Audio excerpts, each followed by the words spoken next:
before you buy the latest iPhone or the latest Mac computer or you buy the latest Nike shoes, I want you to think about something. Your ability to use that money that you spend on those gadgets or the shoes or the clothes can actually be working for you. You see, when you buy a new phone, the phone starts to lose value. That's why they always have to come up with new things, new functions, new designs, right? Just like a car as well. When you buy a car, it starts to lose value unless you buy, vintage cars or something like that. But here's the deal. If you want your money to work for you, then you have to put it to work, which means you have to invest it in something. Now, you can choose real estate, you can choose stocks, you can choose bonds, you can choose so many options. Cryptocurrencies are also there as well for you to use. One of the things that I love about the stock market is that it's so much more regulated than some of these other investments. I mean, real estate is also quite regulated as well, but you don't get to see those moves that you benefit from in the stock market. Real estate is really good when you're considering tax benefits, deductions, and when you can do depreciations and stuff like that. But when you are thinking about how you can make 10%, 20%, 200%, 300%, right, on a stock, well, that is where the stock market comes in. Now, if you've been following the news and you've been, just investing, I'm pretty sure you've heard about NVDA. NVDA closed today at $130, which I'll put up a screenshot of that. And in year to date, all right, it's up 162%. NVIDIA has the ability to do so much more. Why? Because there's a lot of news and a lot of, fear of missing out by investors that are wanting to partake in the profits of this company. The company reports their earnings on the 28th of August, in a few days from now anyway. And the projection is that they're going to make a killing. Why? Because you have all these big companies, Facebook or Meta, you have places like Google, Amazon, all of them, Microsoft, using these NVIDIA chips.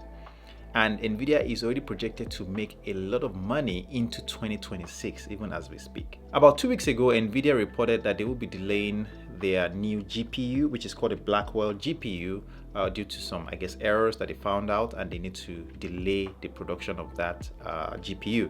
And of course, a lot of people are worried about how that would impact their earnings, because a lot of these AI companies are waiting for that new GPU.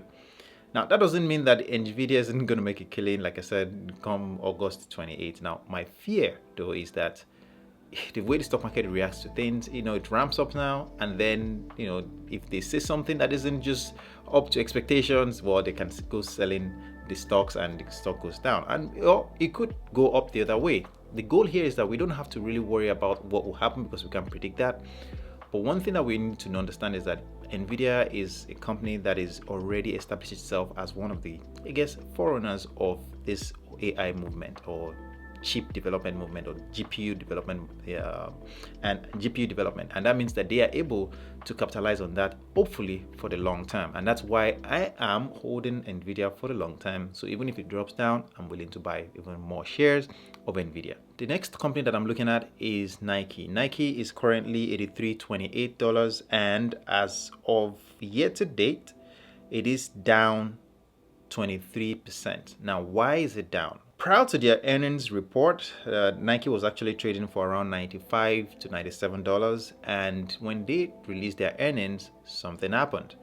They mentioned that their business in China especially was seeing a lot of slowdown, considering how things are in China right now.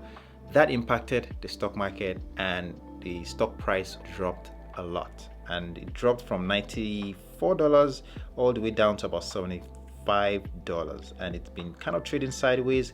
And recently, a lot of institutional investors are now getting interested because they are seeing a lot of value in Nike at the price. And now it is slowly making a comeback. And as of recording of this video, it is now $83.28. The question is, would you want to invest in Nike, and why not? If you have your thoughts, of why you probably wouldn't want to invest in it, you can share it in the comment section below. But one of the things that I'm thinking about is this. Nike is currently a company that is, they've existed for a long time. They've established themselves as a brand that everybody wants to have their product. And the truth is that just because of the temporary pullback in China, or even the United States, because of the interest rates and inflation and all these factors that are slowing down the spending power of people, I believe Nike has a lot of room to go, especially as it is already turning in the positive direction. So I've been looking at Nike for a few weeks since it dropped, and what I was waiting for is for me to start seeing this momentum or this change in direction of the stock price, and it's now making the move to come back in the upwards direction.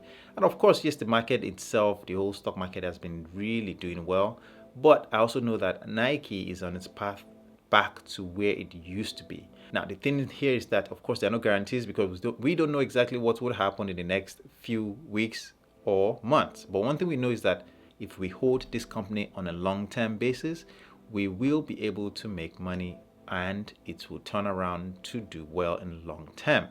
Now, I don't know what your plans are, but if you have found value in this one, don't forget to drop a like on the video, and I'd love to see you in the next one.